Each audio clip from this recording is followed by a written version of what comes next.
Hey everybody, it's your old pal Tom here on the Tom Gulley Show.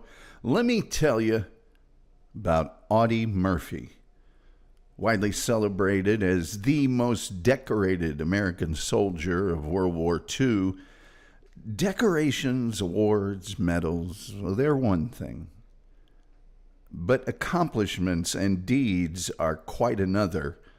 And if you don't know who Audie Murphy is, and you've maybe never heard the name Audie Murphy, you really should have. Now, after his military career, he did actually have a long career in Hollywood, and we'll cover that too. But Audie Murphy, that is a story. They did a movie about his best-selling book, To Hell and Back. And the movie does a nice job, but it is a film of its time. And probably today, someone doing a movie about Audie Murphy could make it much more granular in terms of Audie Murphy the person and everything he went through, where he came from, and how he ended up becoming a movie star. This, of course, is our cold open. We do it for our audio podcast listeners. In a minute or two, I'm going to play a couple of songs. It gives the live interactive YouTube audience time to file into our chat room and to get settled in. Now, if you are listening to us on one of the 30 audio podcast platforms we're on, or if you're watching us on demand on YouTube, you can scroll straight through and you can get to the top of the show. Nobody's going to be mad at you, but our musical director, Leon Kennedy, has created some amazing songs. We like to call them toe tappers. And they're about me and they're about the show. So naturally, I love them. But if you don't, no one will be mad at you. We won't judge you for that. And with all that being said, a couple of songs, then let me tell you about legendary American military hero, Audie Murphy.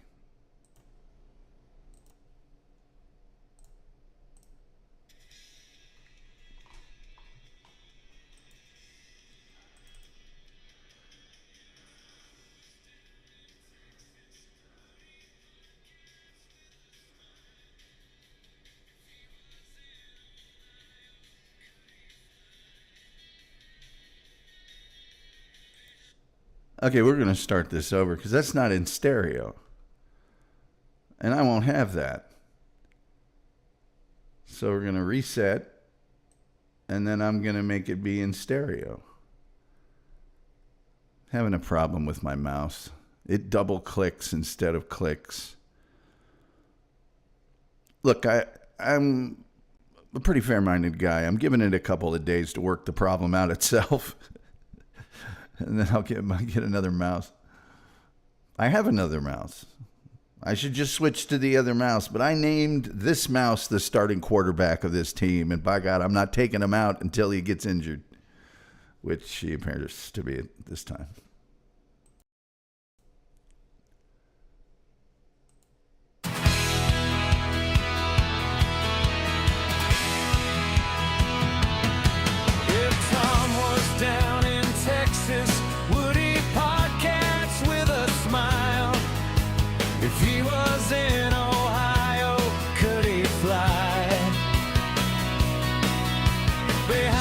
Desk wherever, can he see us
days for Tom to go far, popping some pills for the man with the Letterman star.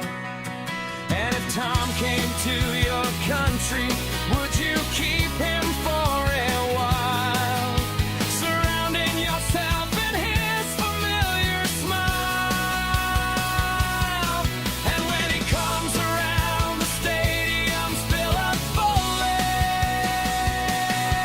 They shout, "Is that him, Mr. Gulley? Is that Tom? It's Tom Gulley." They yell, "Is that him, Mr. Gulley? Is that Tom? It's Tom Gulley." They say, "Is that him, Mr. Gulley? Is that Tom? It's Tom Gulley."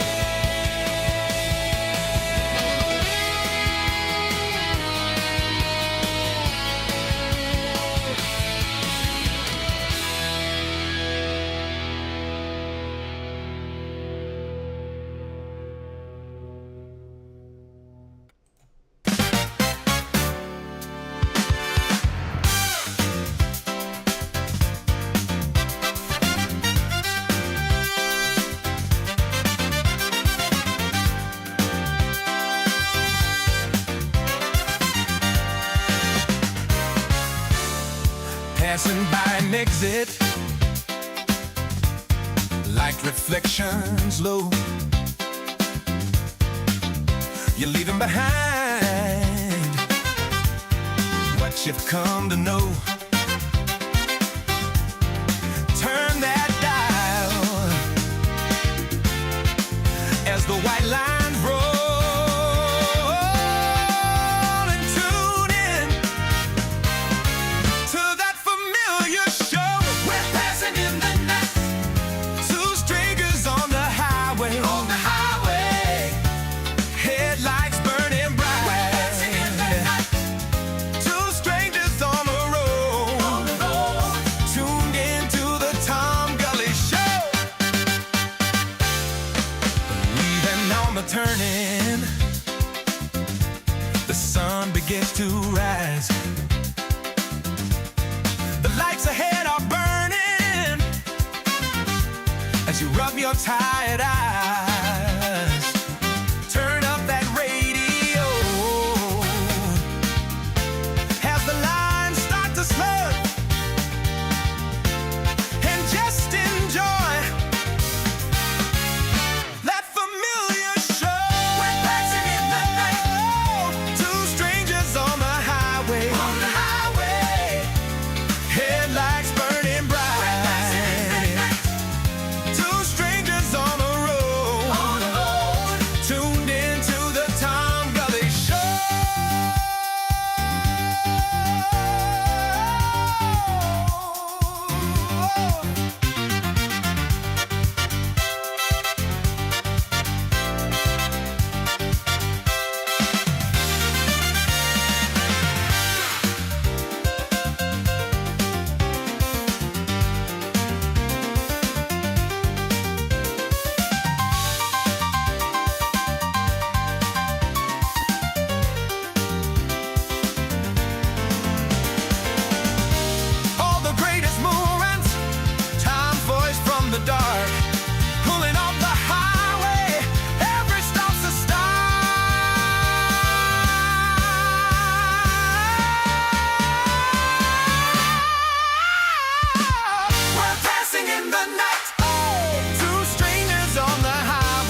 Hey everybody, what's going on? What's hot? What's hip? What's happening? What's shaking?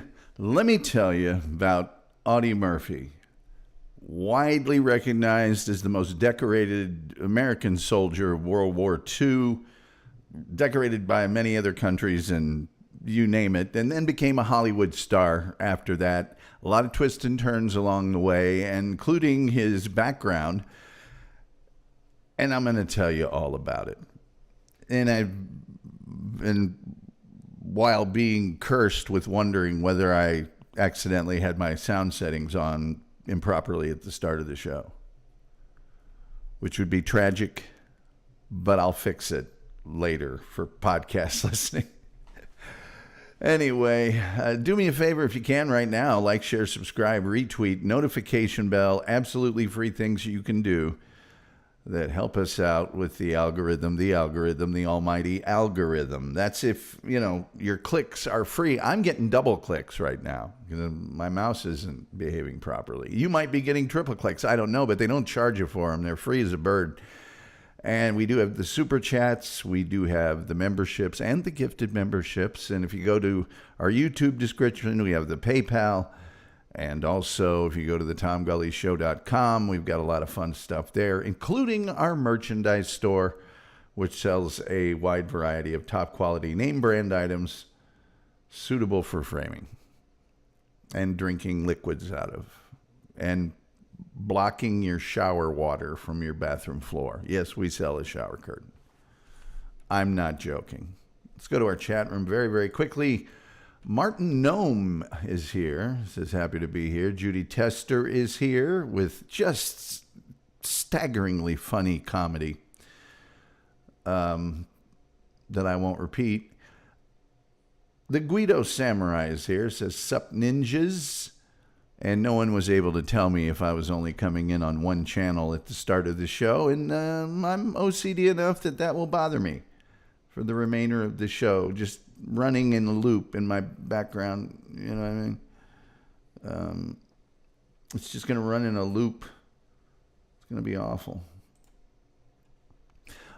Audie Leon Murphy. Born in June of 1925, was an American soldier, actor, and songwriter.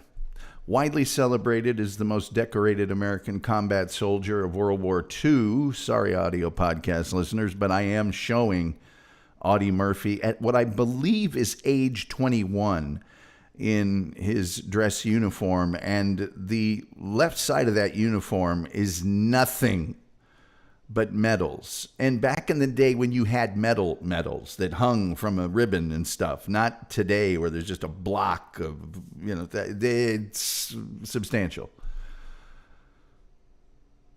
He's also been described as the most highly decorated enlisted soldier in United States history. He received every military combat for valor available from the United States Army, as well as the French and Belgian awards for heroism.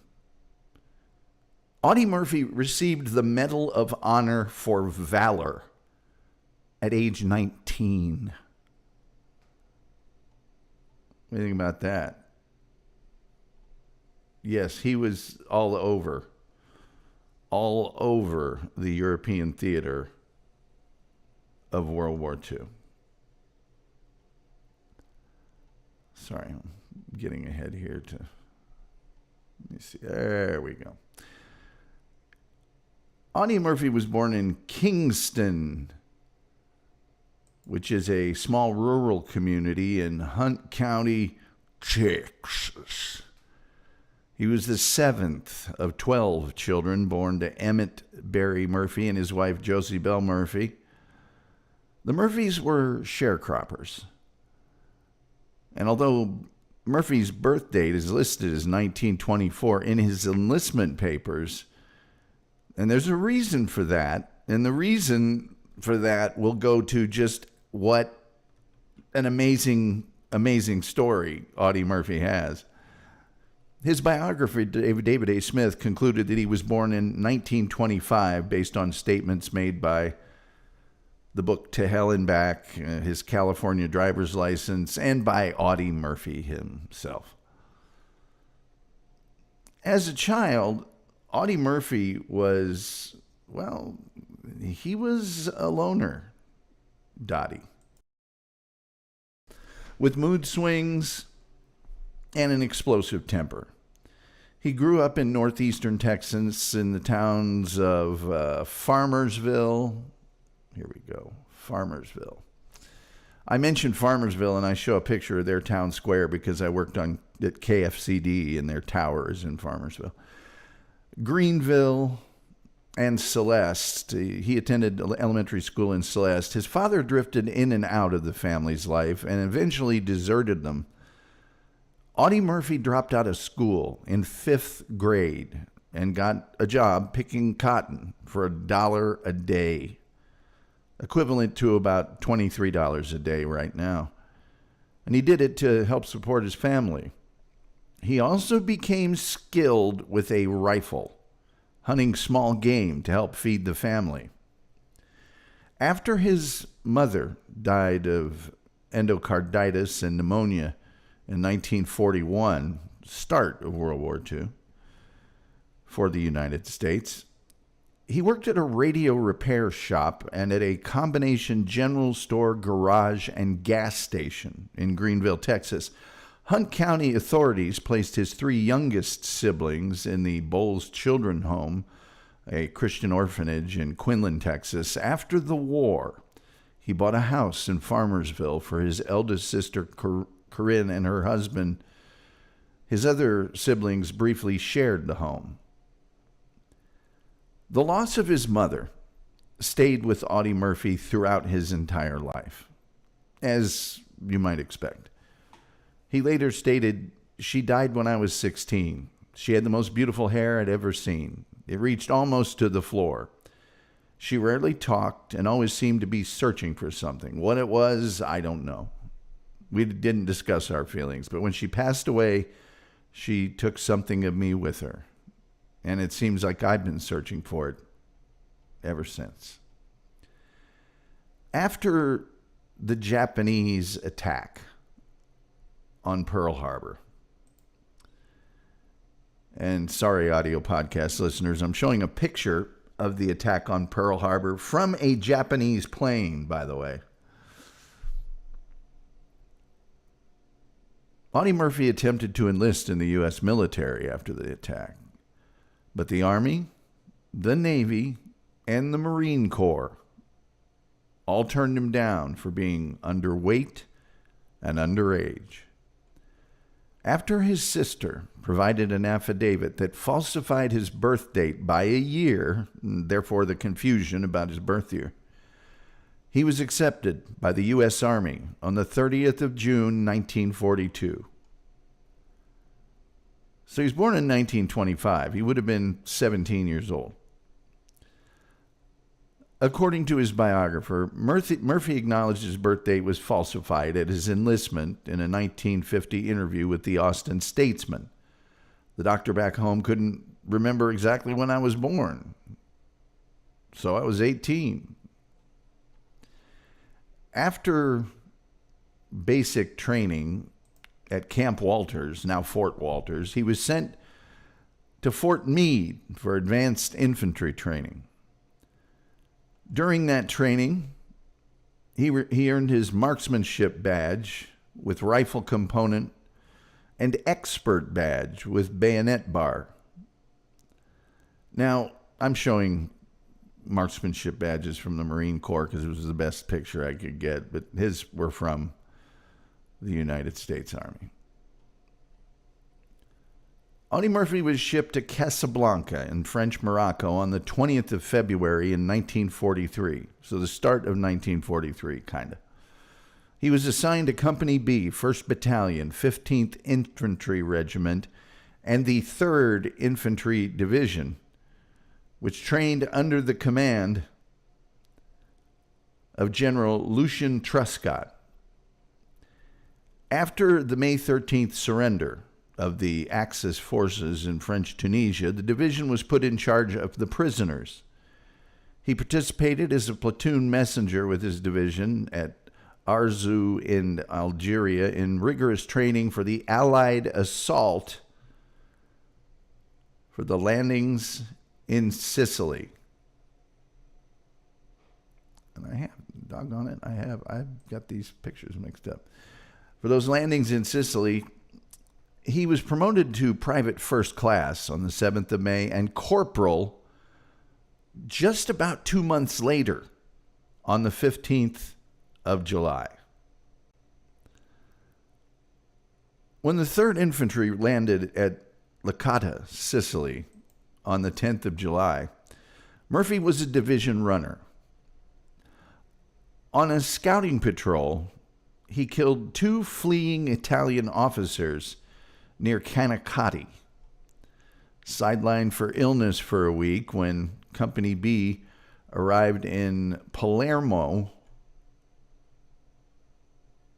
he rejoined them when they were assigned to a hillside location protecting a machine gun encampment while the rest of the 3rd Infantry Division fought at San Fratello en route to the Allied capture of the port of Messina.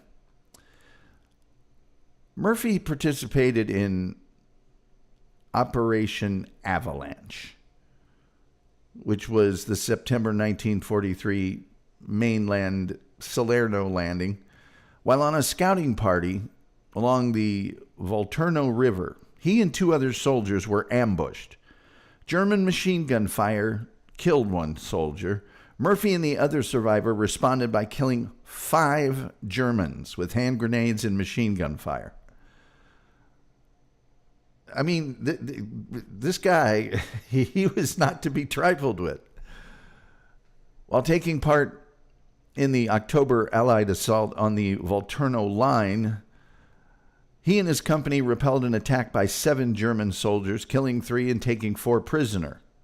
And at this point, Murphy was promoted to sergeant on the 13th of December. He's only 18 years old. He's a sergeant.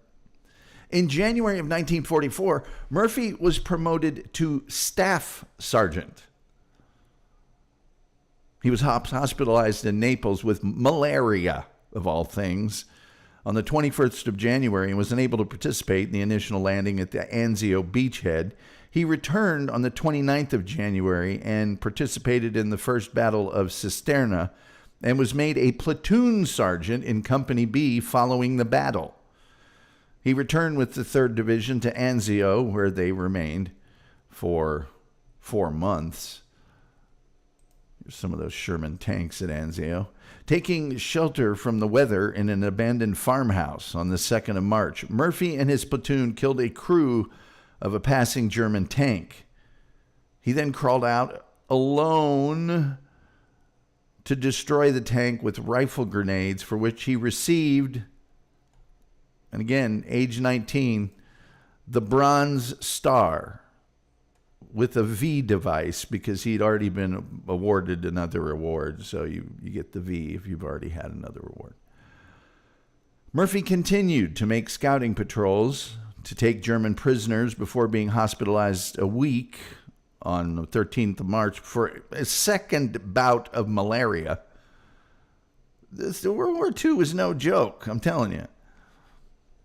61 infantry officers and enlisted men of Company B, 15th Infantry, including Audie Murphy, were awarded the Combat Infantryman Badge on the 8th of May.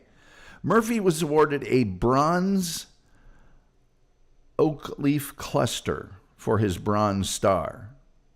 So you get a Bronze Star, and if you do more Bronze Star things, they don't give you another Bronze Star, they give you oak leaf clusters. American forces liberated Rome on the 4th of June, and Murphy remained bivouacked in Rome with his platoon throughout July. During the first wave of the Allied invasion of southern France, for which I have a photo. There we go. Murphy received the Distinguished Service Cross for action taken on the 15th of August, 1944. After landing on Yellow Beach near Ramatal, Murphy's platoon was making its way through a vineyard when the men were attacked by German soldiers. He retrieved a machine gun that had been detached from the squad and returned fire at the German soldiers, killing 2 and wounding 1. 2 Germans exited a house about 100 yards away and appeared to surrender. When Murphy's best friend responded, they shot and killed him. Murphy advanced alone on the house under direct fire. Alone. He killed 6, wounded 2, and took 11 prisoners. So this dude alone advances on a house with 19 soldiers in it. Murphy was with the 1st Battalion, 15th Infantry Regiment during the late August offensive at Montelmar that secured the area from the Germans. Along with the other soldiers who took part in the action, he received the Presidential Unit Citation. Murphy's first Purple Heart was for a heel wound received in a mortar shell blast on the 15th of September, 1944 in northeastern France. His first Silver Star came after he killed 4 and wounded 3 at a German machine gun position on the 2nd of October. 3 days later, this is hard to believe. Murphy crawled alone toward the Germans at Le Homais, carrying an SCR 536 radio and directing his men for an hour while the Germans fired directly at him. When his men finally took the hill, 15 Germans had been killed and 35 wounded. Murphy's actions earned him a bronze oak leaf cluster for his Silver Star. He was awarded a battlefield commission to 2nd lieutenant on the 14th of October, which elevated him to platoon leader. While en route to Bravery on the 26th of October, I think I have Bravery here. There you go. The 3rd Platoon of Company B was attacked by a German sniper group. Murphy captured 2 before being shot in the hip by a sniper. He returned fire and shot the sniper between the eyes. At the 3rd General Hospital at Aix-de-Provence, the removal of gangrene from the wound. Gangrene, ladies and gentlemen, caused the partial loss of his hip muscle and kept him out of combat until January. Now, this happened in October. Murphy received his first bronze oak leaf cluster for his Purple Heart for this injury. And then we get to the Colmar Pocket. 850 square miles in the Vosges Mountains. And it had been held by the Germans since November of 1944. On the 14th of January, 1945, Audie Murphy rejoined his platoon, which had been moved to the Colmar area in December. And this is not from that actual battle, but it is from the area. And this is what Germany was like in the winter of 44 and 45. He moved with the 3rd Division on the 24th of January to the town of Holzwehr, where they faced a strong German counterattack. He was wounded in both legs, for which he received a 2nd bronze oak leaf cluster for his Purple Heart. As the company awaited reinforcements on the 26th of January, he was made commander of Company B.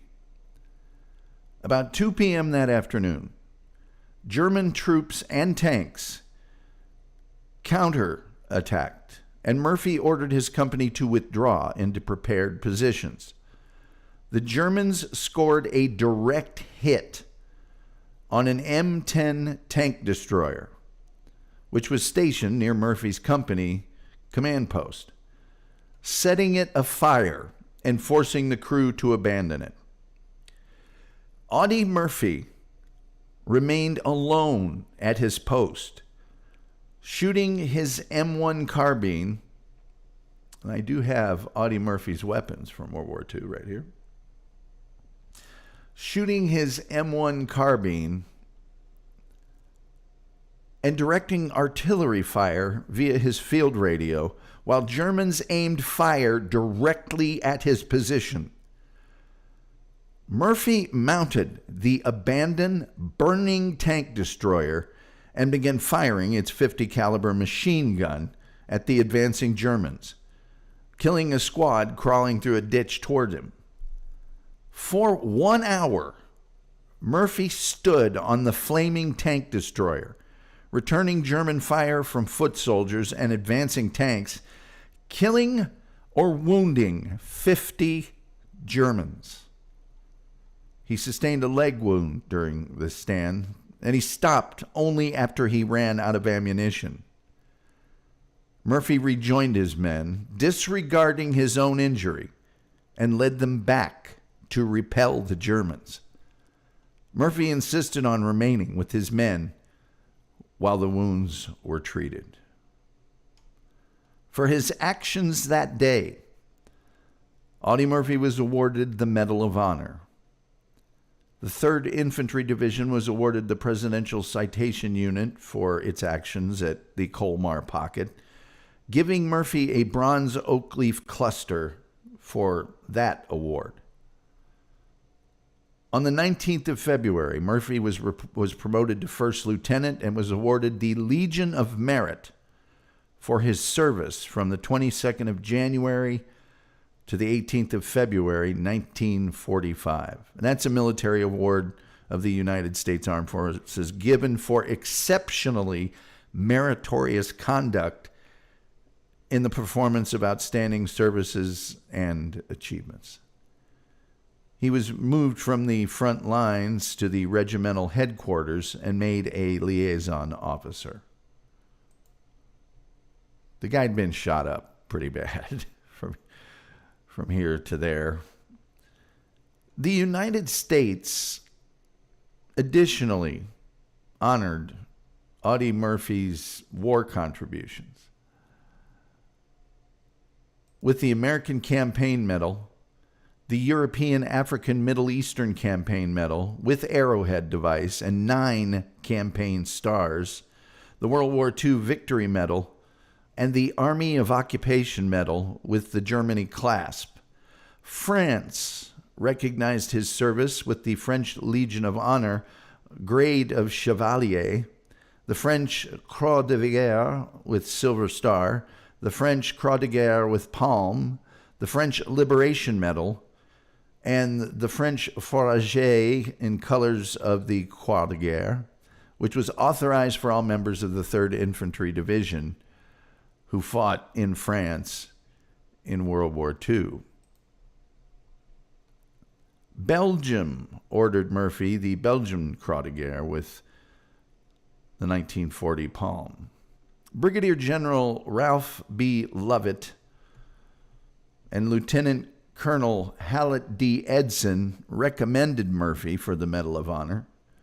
Near Salzburg, Austria, on the 2nd of June, 1945, Lieutenant General A.M. Patch, Alexander Patch, presented Murphy with the Medal of Honor and Legion of Merit for his actions at Holtzwihr. When asked after the war why he had seized the machine gun and taken on an entire company of German infantry, he replied, "They were killing my friends." Audie Murphy received every U.S. military combat award for valor available from the U.S. Army for his World War II service. Inquiries were made through official channels about the prospect of Murphy attending West Point upon his return to the United States, but he never enrolled. According to author Don Graham, Murphy suggested the idea, then dropped it, possibly when he realized the extent of academic preparation needed to pass the entrance exam. Murphy was one of several military personnel who received orders on the 8th of June, 1945, to report to Fort Sam Houston in San Antonio, Texas, for temporary duty and reassignment. Upon arrival on the 13th of June, he was one of 4 assigned to Fort Sam Houston Army Ground and Services Redistribution Station and sent home for 30 days of recuperation with permission to travel anywhere within the United States during that period. And while on leave, Murphy was honored with parades, banquets, and speeches. He received a belated Good Conduct Medal on the 21st of August. He was discharged with the rank of first lieutenant and a 50% disability classification on the 21st of September, transferred to the Officers Reserve Corps. Now, after, and I'll get to this in a second here. There are some comments. Chef and crew in the kitchen in the middle of a rush. Hey, I'll have everybody know it's oyster night at Geraldine's in Indianapolis. The chef has been shucking oysters all day. Guests of the Tom Gulley Show, when in Indianapolis, always eat at Geraldine's Supper Club and Lounge. And if they're there tonight, they'll receive the bounty of oyster night. There you go. Here's another thing about Audie Murphy that you might not expect for that time period. Okay. After his military service, Audie Murphy was plagued with insomnia and bouts of depression, and he slept with a loaded pistol under his pillow. A post-service medical examination on the 17th of June, 1947, revealed symptoms of headaches, vomiting, and nightmares about the war. His medical records indicated that he took sleeping pills to prevent nightmares. During the mid-1960s, he recognized his dependence on the sedative Placidil and locked himself alone in a hotel room for a week to successfully break the addiction. Post-traumatic stress levels exacerbated his already existing from his childhood moodiness and surfaced in episodes that friends and professional colleagues found alarming. His first wife, actress Wanda Hendricks, claimed he once held her at gunpoint. She witnessed her husband being guilt-ridden and tearful over newsreel footage of German war orphans. Murphy briefly found a creative stress outlet in writing poetry after his Army discharge. His poem, The Crosses Grow on Anzio, appeared in his book, To Hell and Back, which was a bestseller. To draw attention to the problems of Korean War and Vietnam War veterans, Murphy spoke out candidly about his own problems with post-traumatic stress disorder. And that was very, very, very uncommon for the time. During Audie Murphy's time, it was known as battle fatigue or shell shock, terminology that dated back to World War I. He called on the government to give increased consideration and to study the emotional impact of combat experiences and to extend health care benefits to war veterans. As a result of legislation introduced by U.S. Congressman Alan Teague 5 months after Murphy's death, the Audie L. Murphy Memorial Veterans Administration Hospital in San Antonio, now a part of the South Texas Veterans Healthcare System, was dedicated in 1973. So another courageous thing that Audie Murphy did in a time when you weren't supposed to talk about those things, and certainly you wouldn't think that the most decorated for valor soldier in World War II would talk about it. He did, and he was quite open about it. Kudos to him. At the end of World War II, the 38th Infantry Division were reverted to state control as part of the Texas Army National Guard, and Murphy's friends, Major General H. Miller Ainsworth and Brigadier General Carl L. Finney, were the 36th commander and deputy commander, respectively. After the June 25, 1950 commencement of the Korean War, Murphy began a second military career and was commissioned as a captain in the 36th Infantry Division of the Texas Army National Guard. He drilled new recruits in summer training camps.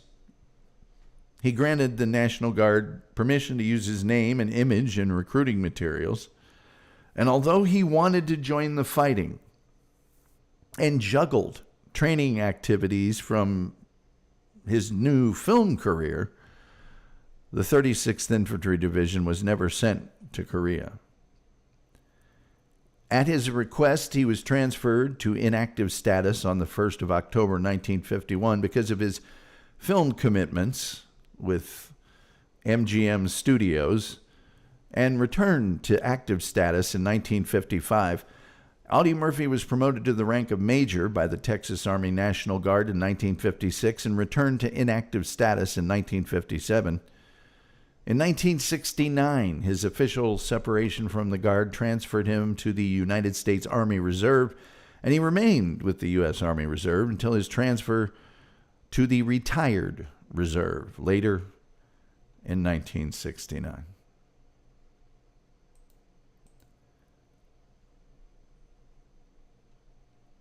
Murphy became a national celebrity, obviously, following his World War II military service, when Life magazine proclaimed him America's most decorated soldier in its July 1945 cover story. That magazine brought him to the attention of veteran actor James Cagney, who invited him to Hollywood. When Murphy arrived in California after his military discharge, Cagney canceled the hotel reservations and instead took him into his own home. Cagney said, "I got the shock of my life. Audie was very thin, his complexion bluish gray." Commenting years later on his first impression, Cagney said, "He was in such a nervous condition, I was afraid he might jump out of a window. I took him home and I gave him my bed." He spent 3 weeks as a guest of Cagney and then returned to Texas before finally agreeing to an offer from two brothers, James and William Cagney, for $150 a week as a contract player with their production company. And the Cagneys didn't just sign him and try to profit him. They gave him personal attention on acting techniques. He also took lessons at the Actors Lab on Sunset Boulevard. He studied voice techniques. He learned judo and trained with the choreographer, a guy named John Boyle, who was James Cagney's dance coach for Yankee Doodle Dandy. A 1947 disagreement with William Cagney ended his association with the brothers without ever having been cast in any films. He moved into Terry Hunt's athletic club and survived on his Army pension of $113 a month. In 1948, he became acquainted with the writer David Speck McClure, who got him a $500 bit part in a movie called Texas, Brooklyn, and Heaven. He began dating actress Wanda Hendricks in 1946. Her agent got Audie Murphy a bit part in the 1948 Alan Ladd movie. There's Alan Ladd, who was a big star, by the way, called Beyond Glory. Murphy and Wanda Hendricks married in 1949 and divorced in 1941. His 1949 film Bad Boy gave Audie Murphy his first leading role. Now, keep in mind, in 1949, Audie Murphy was only 24 years old. He became acquainted in Texas with Interstate Theater executive James Skipper Cherry, who was best man at Murphy's 1951 marriage to Pamela Archer and the namesake of the couple's second son. Murphy's association with Cherry brought him to the attention of Texas independent producer Paul Short.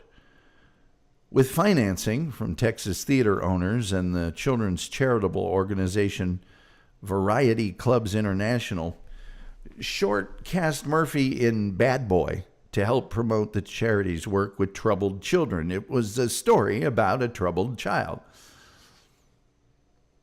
Murphy performed well in the screen test. But, I got to say, there's nothing I enjoy more than talking about these crumb bums in Hollywood. People sing the praises, and rightfully so, of some people in Hollywood. But you never hear about the crumb bums unless you listen to this show. This crumb bum's name was Steve Broidy, and he was president of the project's production company at Allied Artists, who did not want to cast someone in a major role with so little acting experience. However, the theater owners refused to finance the film unless Audie Murphy played the lead. The 1933 Thames Williamson novel, The Woods Colt, caught Murphy's attention during this period of his career. He secured the rights to the story in the 1950s, but the film was never made. Universal Studios, seeing that Audie Murphy was really going after this acting thing, and he was pretty good at it, signed Audie Murphy to a 7-year studio contract at $2,500 a week. His first film for them in 1950 was as Billy the Kid in The Kid from Texas. He wrapped up that year making Sierra, starring his wife, Wanda Hendricks, and he also made Kansas Raiders and played the outlaw Jesse James. Now, as you might notice, he's playing in a lot of Westerns, and Westerns ruled the day at this time, although not all Westerns were big-budget productions. They weren't small budget, don't get me wrong, but they weren't giant movies. He and legendary Western director Bud Betticher became acquainted through Terry Hunt's athletic club, where Murphy would request to be his boxing partner. And Murphy appeared in the 1951 title role of Betticher's first Western, The Cimarron Kid. The only film Murphy made in 1952 was called Duel at Silver Creek. But he made it with a guy named Don Siegel. Now, Don Siegel is a legendary director. He basically directed all of Clint Eastwood's early hits, including Dirty Harry, and a ton of other stuff that you are familiar with. Trust me. You are familiar with Invasion of the Body Snatchers, Dirty Harry, Escape from Alcatraz, John Wayne's last movie, The Shootist. Yeah, that Don Siegel. And Murphy would team with Siegel one more time in 1958, a movie called The Gun Runners. He worked one time with a director named Freddie DeCordova, who later became the producer of The Tonight Show starring Johnny Carson. Murphy and DeCordova made Column South in 1953. George Marshall directed Audie Murphy in the 1954 movie Destry. Now, Destry is a movie that had been made before. Jimmy Stewart made it with the title Destry Rides Again some years earlier, and had been made 2 other times. So this is the 3rd iteration, based on a character created by author Max Brand. And by the way, Destry went into public domain this year, so you can write your own Destry story and not get sued for it. The 2 previous versions were the one in 1932 with maybe the biggest cowboy star of all time, but certainly the biggest in 1932, Tom Mix, and then one in 1939 with Jimmy Stewart and Marlena Dietrich.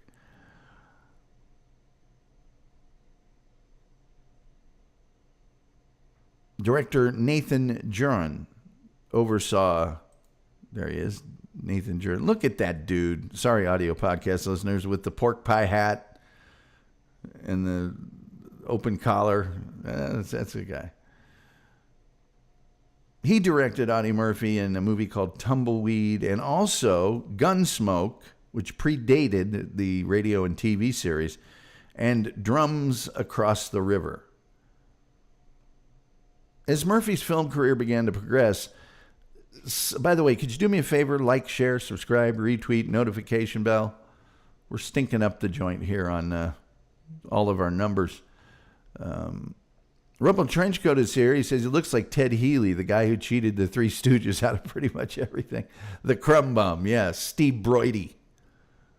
He's even got a Crumb Bum name. I'm Steve Broidy. I'm a Crumb Bum. As Murphy's film career got going, so did his efforts to improve his acting skills and his ability in these westerns. He continually practiced his fast draw with the gun. Now, an actor named Hugh O'Brien was the star of a TV show that was very popular called The Adventures of Wyatt Earp.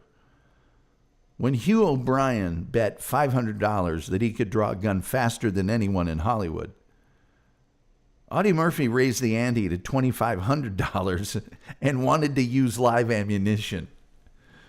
O'Brien did not accept that offer. He took both private and classroom acting lessons from Estelle Harmon and honed his diction by reciting dialogue from William Shakespeare and William Saroyan.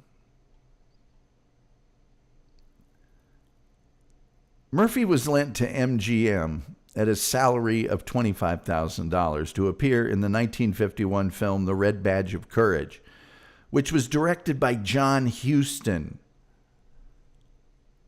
At the urging of Spec McClure, the writer, and celebrity columnist Hedda Hopper, over the misgivings of producer Gottfried Reinhardt. Why would a guy named Gottfried Reinhardt have a problem with Audie Murphy? I don't know. Check your German war cemeteries. And over the objections of studio executives Louis B. Mayer and Dor Sherry, who you'd think for being such a bigwig would have better publicity photos available.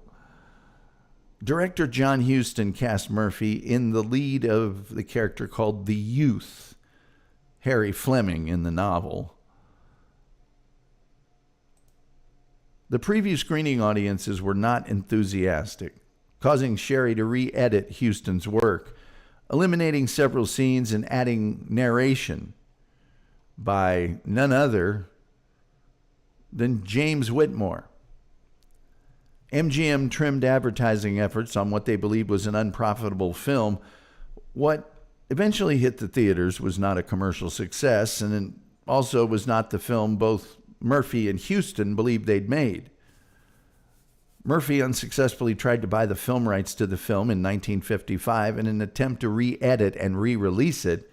Huston tried to buy it in 1957, but was told the original negative of what he was done was destroyed because, I don't know. It seems to me like Steve Broidy's in the picture here somewhere. I don't know. That just seems like it to me. Butterjick Jones says, I'm a bridge over the River Kwai guy myself. That's way less true than the movie I'm about to tell you about, but it is a good film. Rumble Trenchcoat says, gee, Mr. I Am Hitler had a problem with an American war hero. Go figure.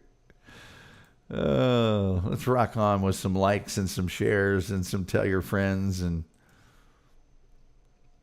But to a certain extent, I don't care. People need to know about Audie Murphy. I'm not young, so I don't know if people today know about, talk about, realize all the things that we talked about that Audie Murphy did. It's this World War II record. It's just amazing the number of times that he by himself took on platoons and companies. And anyway, he wrote the book To Hell and Back, which we discussed earlier. And although Audie Murphy was initially reluctant to appear as himself in To Hell and Back, the film version of his book, he eventually agreed to do so.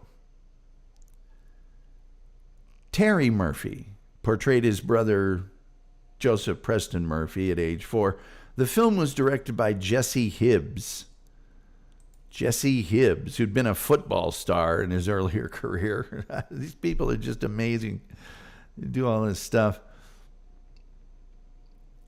General Walter Bedell Smith did an on-screen introduction at the start of the movie. And if you've never seen To Hell and Back, I looked for a free version of it. There isn't one. You can find it probably most anywhere. You really need to see that movie.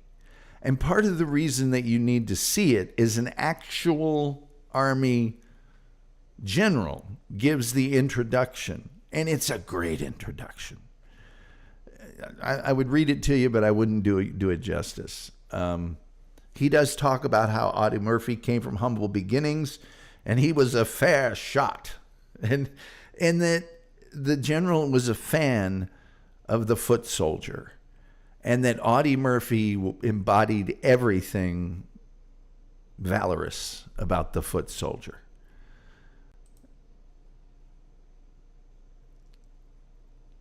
Guido Samurai says, I'm not young and I knew nothing about him. Rumple Trenchcoat says, in the first Medal of Honor video game, you could unlock the Audie Murphy cheat code that let you have spectacular aim and get a bunch of headshots. I knew I had that game. You could also have the Germans speaking either German or what they called movie German, which was English with a heavy German accent. Drop your weapons. By the way, and I got it. Look, this has been sticking in my craw. Ugh. And I mean that. Ugh. I went looking for the full speech at the start of the movie. And IMDb and many other sites are really great about having important dialogue, right, for most movies. And I eventually found some or most of it. But the AI function on Google Chrome simply would not identify General Walter Bedell Smith. I kept rephrasing it to say the actual Army general who gives the speech at the time. And they would just start naming actors that were in the movie. Folks, you can't trust AI. You just can't. I'm so sick and bleeding tired of AI. It's now there's some things it does great. It does images great. Obviously, it can make some music now and then if you got a skilled purveyor like our musical director Leon Kennedy. But when you ask it a question about information, and Rumple Trenchcoat will appreciate this. It tried to tell me for 2 solid days that James Mason was in Casablanca. He wasn't. And there's nothing you can do to convince it otherwise. Well, it did that with my man, General Wendell Bedell Smith. Rumble Trenchcoat says, movie German sounds like all of the TV show. Hello, was are you doing? Yeah. Movie German. Also in the motion picture was a woman named Susan Kohner. Yes. She was the daughter of Murphy's agent, Paul Kohner, and she made her acting debut in the film. The finale shows Murphy being awarded the Medal of Honor while images of his unit's casualties pass across the screen. It became the biggest hit of Universal Studios at the time, ever. That's how popular this movie was. And I'm going to go ahead and say this. We have amazing movies like,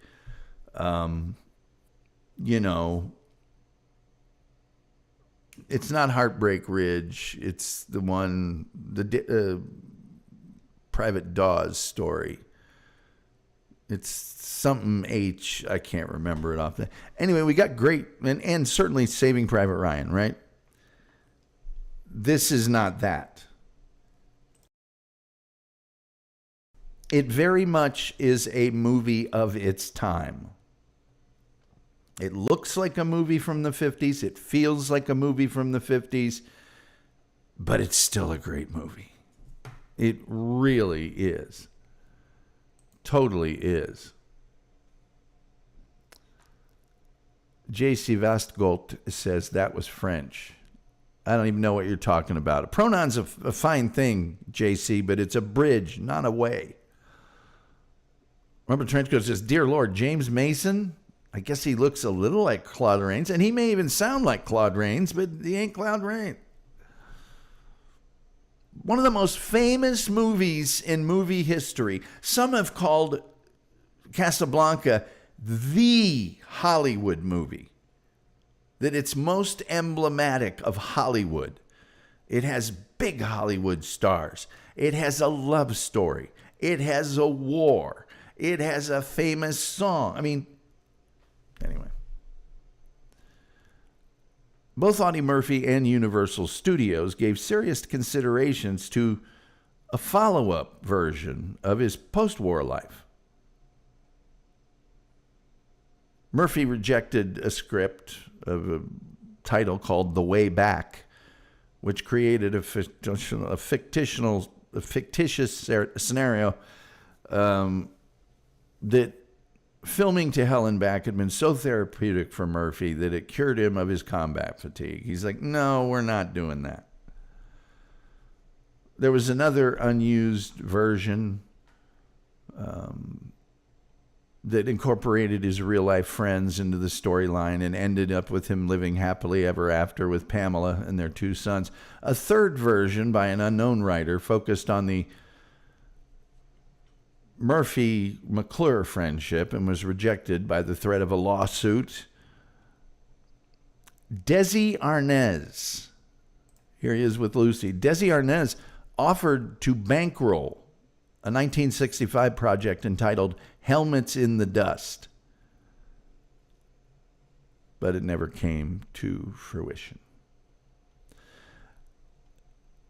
The Jesse Hibbs Audie Murphy team of director and actor proved so successful in To Hell and Back that the two worked together on a total of 5 subsequent films. Hibbs directed Murphy in Ride Clear of Diablo, 1954. The partnership resulted in the commercially unsuccessful non-traditional Western Walk the Proud Land. Hibbs and Murphy teamed with each other for non-Westerns, Joe Butterfly and The World in My Corner, a boxing film of all things. And they worked for the final time together in the 1958 Western Ride a Crooked Trail. Veteran actor Dan Duryea, and known as something of a drinker. Side note, if you're a fan of the movie Blazing Saddles, and you're a fan of the role of the Waco Kid played by Gene Wilder, that role was originally given to a Hollywood big shot Western star. But that Western star showed up falling down on the floor drunk the first 2 or 3 days of shooting. And it's rumored and commonly acknowledged that that star was Dan Duryea. Well, Dan Duryea portrayed the villain Whitey Kincaid in Ride Clear of Diablo. And he played a second lead in 2 more Murphy vehicles, one called Night Passage and the other called 6 Black Horses. The story of Charles Russell with Murphy as the lead was under development at Universal, but shelved after disappointing receipts of Walk the Proud Land, which was a different kind of Western. People wanted a Western where you shot them up and the Indians were bad, and this was a sympathetic to the Indians picture. Audie Murphy, however, was enthusiastic enough about a biopic about Charles Marion Russell, who was an American artist of the Old West. He painted cowboys and Native Americans in landscapes, over 2,000 of them. And Audie Murphy wanted to play him.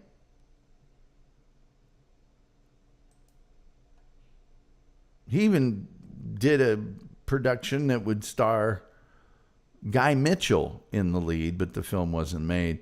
Murphy was hired by Joseph L. Mankiewicz. Joseph L. Mankiewicz, who was a big guy in Hollywood. A movie maker, 4-time Academy Award winner. Great director. And he was to play the role of the American in The Quiet American, replacing Montgomery Clift. When Montgomery Clift dropped out, Michael Redgrave was also a replacement in that movie. He replaced Sir Laurence Olivier, who, another, I'm going to call him a crumb bum in this instance, because he left because Montgomery Clift left. The Cold War drama filmed in Vietnam was a departure from the genre in which Murphy had normally been cast in the Oaters, the Westerns. Murphy formed a partnership with Harry Joe Brown, who was a producer and director, to make 3 films, the first of which, and you see this one a lot on various streaming services, The Guns of Fort Petticoat, where Audie Murphy, all right, it goes down something like this. Audie Murphy shows up at this fort, and all of the soldiers at the fort have gone off to fight. And the only people left are the women. And so he trains the women to defend the fort. It's actually not that bad, personally. I have not high standards for enjoyment. The partnership fell into disagreement over the remaining 2 projects, and Brown filed suit against Audie Murphy. Murphy was to star with Robert Mitchum in the 1957 film Night Riders, but scheduling conflicts made that not happen. Springing from his own skin diving hobby, Murphy hired diving expert Carl Kazar to write the script for Skin Diver with a Heart. Murphy reneged on the deal, maybe having seen the title Skin Diver with a Heart, and the film was never made, and he got sued again. The 1950s ended with Audie Murphy appearing in 3 Westerns. He starred with a 14-year-old Sandra Dee in the 1959 film The Wild and the Innocent. The film's cast was rounded out by Gilbert Roland, Joanne Drew, and Jim Backus, Mr. Magoo, Thurston Howell III. Murphy's collaboration with Walter Mirisch on Cast Along Shadow included an uncredited stint as co-producer. And that film co-starred Terry Moore, better known as Howard Hughes' girlfriend. His performance in, and I love this title, No Name on the Bullet, was well received. And this one, you see this one a lot too. A lot of the movies that he made that were Westerns were Westerns, they were typical Westerns, but some of them were that higher level of Western that had just the right amount of a revenge story, and the rest of it and the actors were good, and the script was good. And this would probably be one of those, along with Destry. If you can see Destry, ooh, boy, is that a good one.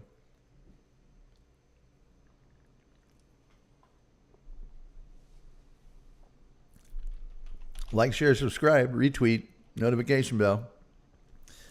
We have not met our goal of any amount of money, which is fine. Look, yesterday I did a show on daylight saving time. I don't care if anybody watches it. This one, though, people got to know about Audie Murphy. I mean, it's just the things he did. And he was a legit movie star, an actor. The storyline of No Name on the Bullet was well received, and the storyline followed a cool, jaded hired gun as the townspeople are gripped with fear by his presence. Murphy and John Huston, worked together one more time in the 1960 film The Unforgiven, not to be confused with Unforgiven, by Clint Eastwood, in which Murphy took second billing as Burt Lancaster's racist kid brother, who was bent on the destruction of the Kiowa Indians. Writer Claire Huffaker wrote the screenplay for 1961's 7 Ways from Sundown, and also for Posse from Hell. Not a bad title, actually. Author Bob Hertzberg deemed the scripts of those two films to be the best of Murphy's work in that decade. Herbert Coleman directed Posse from Hell, as well as the World War II drama Battle at Bloody Beach, and it had to be tough for Audie Murphy to play in a World War II film other than his own story, To Hell and Back. This one was set in the Philippines, don't you know? JC says, does Audie get to see the big boom at the end, and did he drive an Audi himself? Audi. JC Vasca, you're just hilarious. Really, stop. My sides. A guy's got to breathe. Can't get comedy like that on pay television, folks. Rumble Trenchcoat says maybe he was just getting into character since the Waco Kid was a drunk. No, probably not. Maybe he was. I don't know. Chef says, the crew says, have a good night, everybody. And we're wishing everyone there, the crew especially at Geraldine's, not just a good night, but as I said before, it's oyster night at Geraldine's in Indianapolis. Geraldine's Supper Club and Lounge, famous for oyster night. When guests of the Tom Gulley Show stay in Indianapolis, they always eat at Geraldine's Supper Club and Lounge, located just off Fountain Square on English Avenue. Willard Willingham, no, I didn't make that up, and his wife Mary were friends of Audie Murphy's from his earliest days of Hollywood and worked with him on a number of projects. Willard was a producer on Murphy's 1961 television program. Oh my God, I love this TV show. I should do a show on this show. And that was the 1961 television series Whispering Smith. Side note, Whispering Smith might be the most violent Western that was ever televised on American television. I ain't kidding, folks. It was the subject of huge controversy everywhere. And I think they only did a season or two. It was a good show. It was a real good show. But they ended up having to take it off the air, obviously, for probably more political reasons than anything else. He additionally collaborated with Audie Murphy in Bullet for a Bad Man, another not that bad of a title. His movies always had these very declaratory, here's what's going to happen in this movie titles. And also for Arizona Raiders in 1965. Arizona Raiders was based on the activity of Quantrill's Raiders and was a remake of George Montgomery's 1951 film, The Texas Rangers. And that film, Arizona Raiders, also featured Buster Crabbe, who was Flash Gordon. Willard was a co-writer on the screenplay for Battle at Bloody Beach. The Willinghams, as a team, wrote the screenplays for Gunpoint, as well as Murphy's last starring lead in a Western, 40 Guns to Apache Pass. God, I love these titles. They're so Westerns of the 50s. Released through Columbia Pictures in May of 1967, the story centered on Murphy's character retrieving a cache of stolen rifles sold to Apache leader Co-Chief. Apache rifles in 1964 was another Formula Murphy Western. He's always a guy that shows up that's a little mysterious. And he remained at Universal for a few more years, then left to work at Columbia and Allied Artists before making several films in Europe. In 1966, he made Trunk to Cairo in Israel. He felt the film was the worst James Bond parody I've ever seen, but he was unable to get out of the commitment. And if you've seen Once Upon a Time in Hollywood, the story of Leonardo DiCaprio's character is a little bit what happened to Audie Murphy. It's also a little bit what happened to a couple of television actors, but Audie Murphy's in there because the same thing happened to him. And Audie Murphy said, I feel like a prostitute who's a little over the hill. I get all kinds of promotional offers for movies. But instead of my usual price of $100,000 per picture, they offer $20,000 and a percentage of the profit you never see. When people find you need money in this town, they cut their offer by 80%. And I keep turning down liquor and cigarette commercials. I don't believe they're good for kids. I guess it's a matter of not being 100% prostitute. His own company, Fipco Productions, produced his last film called A Time for Dying. He had a cameo role as Jesse James, and his sons Terry and James were given small roles. Willard Willingham, yes, that Willard Willingham, played Frank James. Bud Betticher wrote the script and agreed to the production as a return favor for an earlier time when Murphy had bailed him out of financial setbacks. The production was beset with financial problems, and the set itself burned down twice.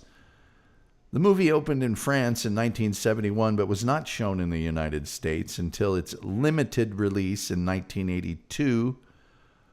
Two other projects that Murphy and Betticher planned to produce, A Horse for Mr. Barnum and When There's Something to Do, never came to fruition.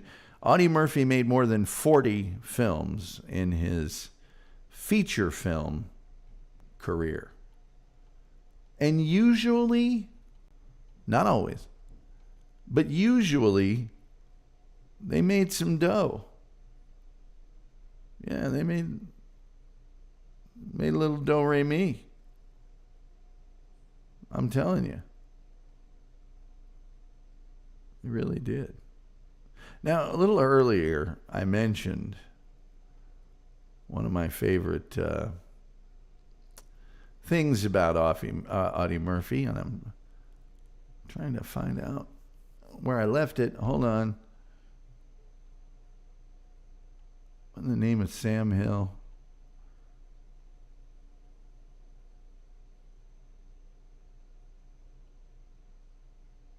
Now it's a quest for me to find this. Anyway, the only television series that Audie Murphy took place in was Whispering Smith. And Whispering Smith, I have another Whispering Smith picture. There we go. It's not actually, maybe it is. Who knows? No, it is. That actually is Whispering Smith. He played the title character, of course. It was based on a film of the same name, and it was about a 19th century Denver railroad investigator. He was actually a private eye. Episodes were gleaned from the real-life cases of the Denver Police Department. The United States Senate Subcommittee on Juvenile Delinquency was concerned about the violent content in the show and leveled charges against the network. 26 episodes had been filmed, but not all of them had aired. The cooperation of the United States Army and the United States Defense Department was extended for Murphy's media appearances to publicize the film to hell and back, and they gave him an Outstanding Civilian Service Medal for that and so many other things. Among the 1955 celebrity television shows on which Murphy appeared to promote the film was Toast of the Town, which is the original name of the Ed Sullivan Show. The Man, a 1960 suspense episode of Star Time, was based on an original Broadway play. Murphy played an mentally unbalanced stranger. Yeesh. Yeesh. He did some public service announcements.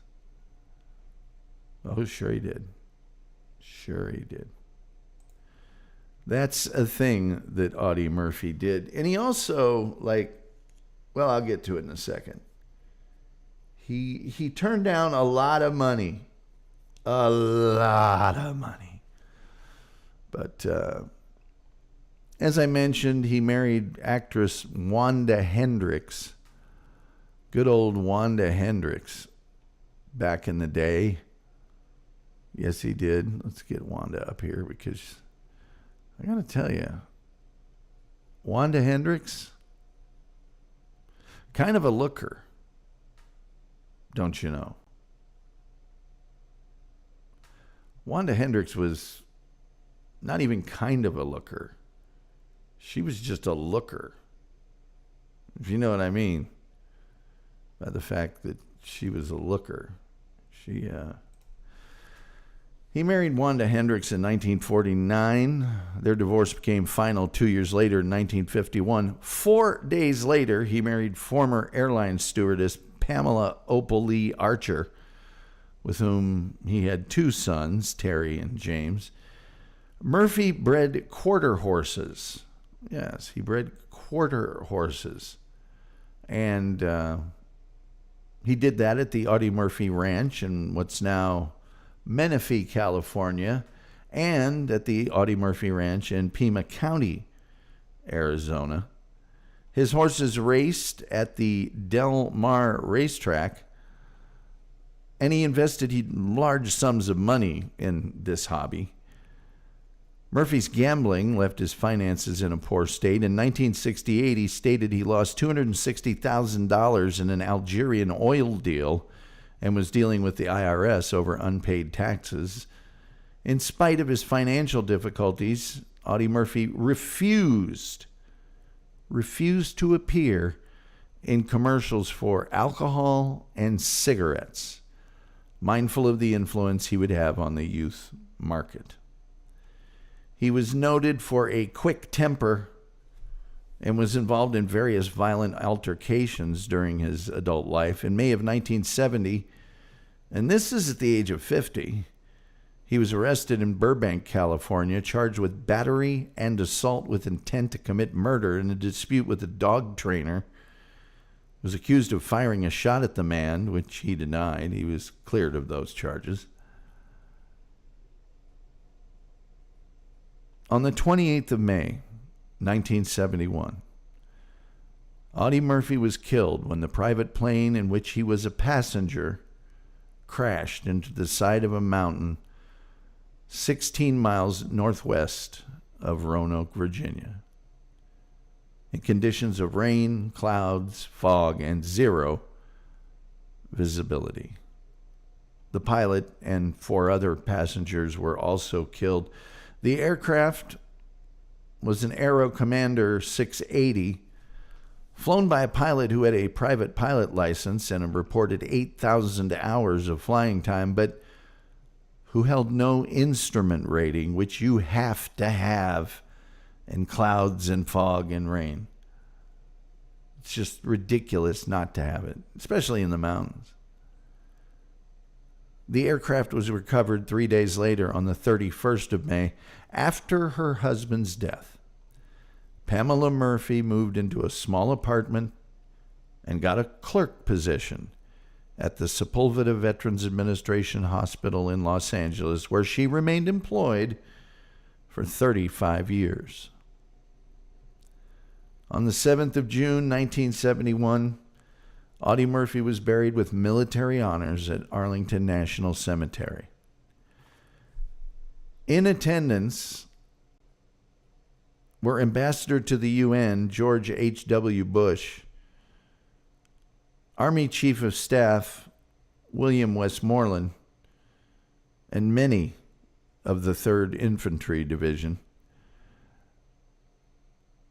Murphy's gravesite is in Section 46, headstone number 4636611, located across Memorial Drive from the amphitheater.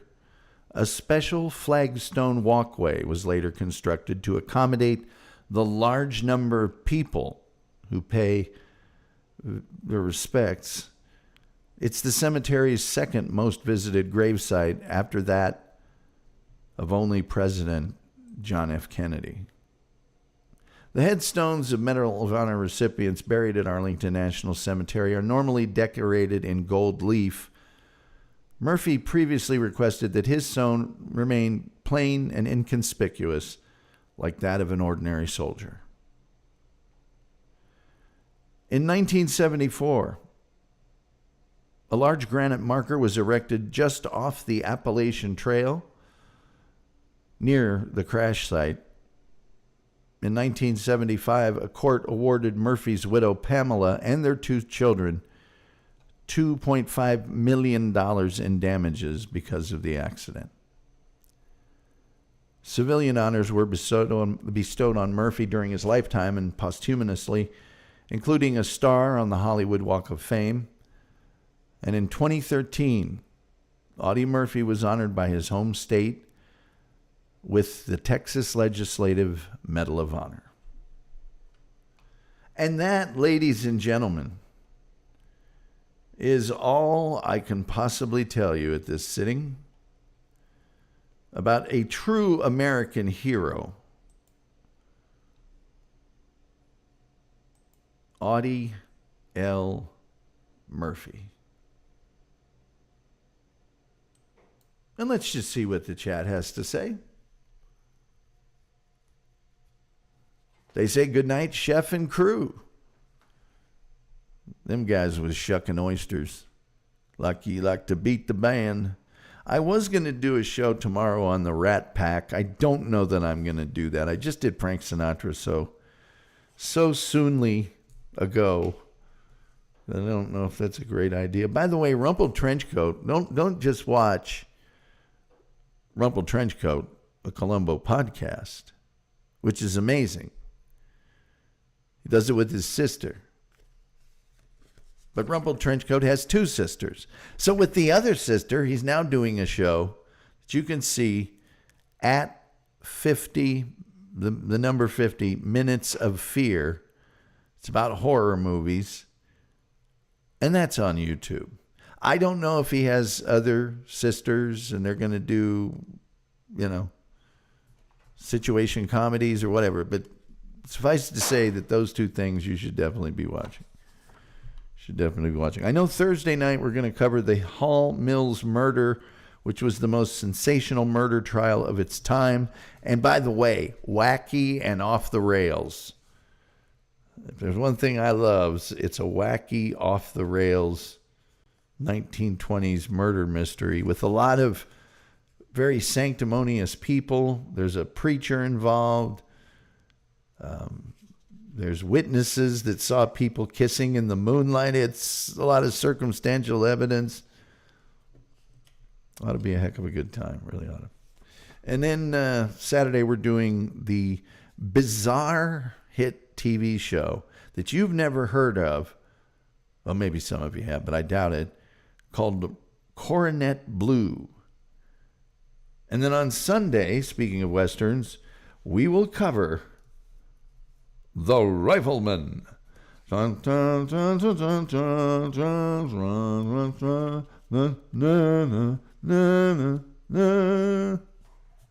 The Rifleman. Anyway, I don't know what tomorrow's show's about yet. I'm looking at all my stuff. I'll figure it out before tomorrow. Let's see here. Rumble Trenchcoat says it's really crazy to think of such a young kid jumping up on a flaming Jeep. Not a Jeep, an M10 tank destroyer. If only it was a Jeep. That was an M10 tank destroyer. I'll show you a picture of it. Yeah, that was your old M10 tank destroyer. On fire for an hour. For an hour. There it is. Boom. He was on that sucker for an hour while it's burning. And the Germans thought this is an opportunity for us to kill the American. And you all know what happens then. Took out a whole company. Rumble Trenchcoat says, I need more sisters. Yeah, so you can have more shows. I got 2 sisters. I only got 1 show. But they're twins, so maybe that's... The Rifleman was such a good show. Rumble Trenchcoat, you are so right. You know, a lot of the early Riflemans were not just written, but also directed by Sam Peckinpah. JC says, Cap, no way. Yes, that is the way. I am sorry, meine deutsche Freunde. Du Lump. A literal blaze of glory, says Rumble Trenchcoat. You got that right. I said, you got that right. You got that right. Anyway, that's what we have for you today. I got nothing else unless you got something else. I'm looking at that old clock on the wall. It says it's time for me to amscray. You don't have to go home. You can't stay here. I have to immediately end the show and then see if I didn't switch my audio settings and if they're just in one channel. And if so, that means I have to get up early in the morning and do audio production to fix it. When you stack it up against what Audie Murphy went through, it doesn't seem like that much of a sacrifice, does it? Audie Murphy, I can't believe people aren't still talking about this guy. Great show, great hero. Nice to hear more about him. Yeah, the World War II stuff alone. He does something that is so unbelievable. And you go, wow. Well, sure, he deserves all those awards for that. No, I'm not finished. Now how much would you pay? Operators are standing by. They just keep going up. And so, yeah, Audie Murphy. It's kind of like the show we did on Dick Bong, which... You know, I'm going to be totally honest with you. At least 7.5% of the reason that we did the show on Dick Bong was the name. It just sounds like a character in a Cheech and Chong movie, but the most decorated American pilot of all time, the ace with the most kills. Dick Bong. It is a little bit funny. Audie Murphy, though. That's his name. There's no, and what he did. Whew.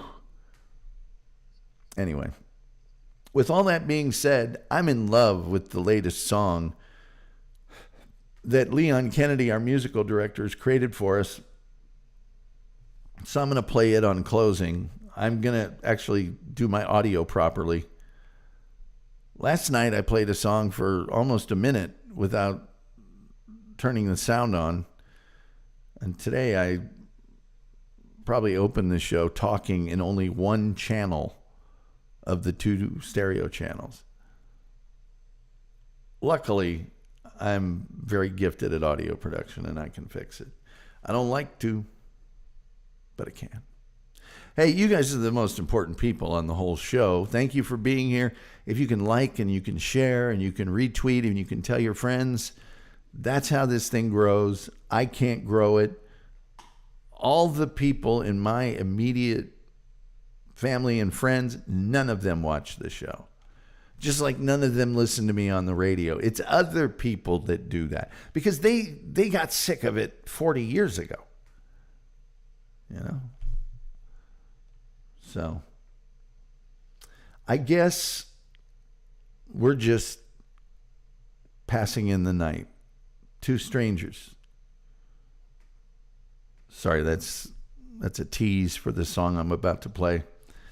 And with all that being said, the only thing left to say is, till next time, we'll see you next time.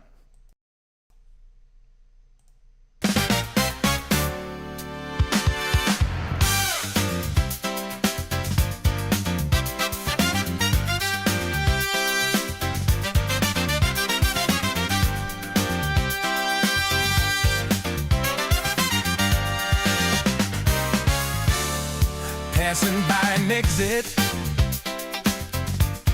like reflections low. You're leaving behind what you've come to know. Turn that dial as the white lines roll.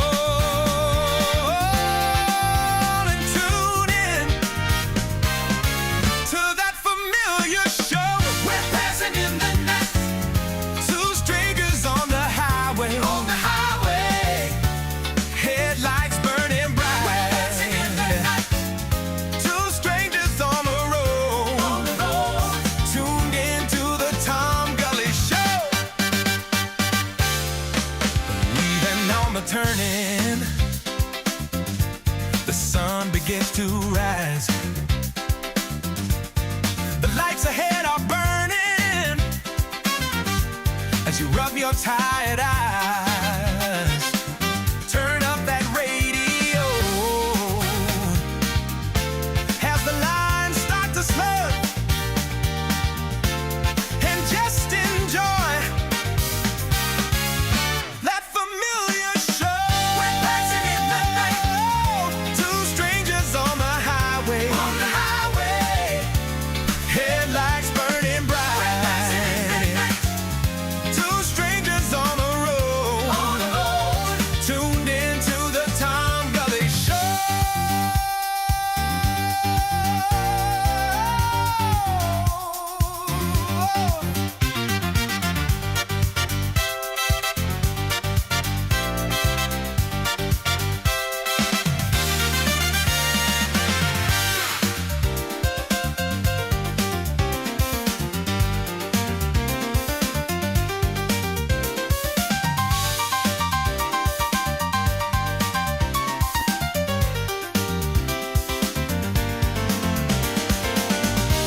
All the greatest moments, Tom's voice from the dark, pulling off the highway, every stop's a stop.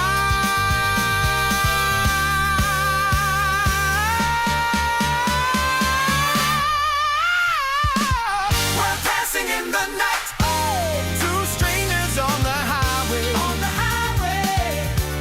Headlights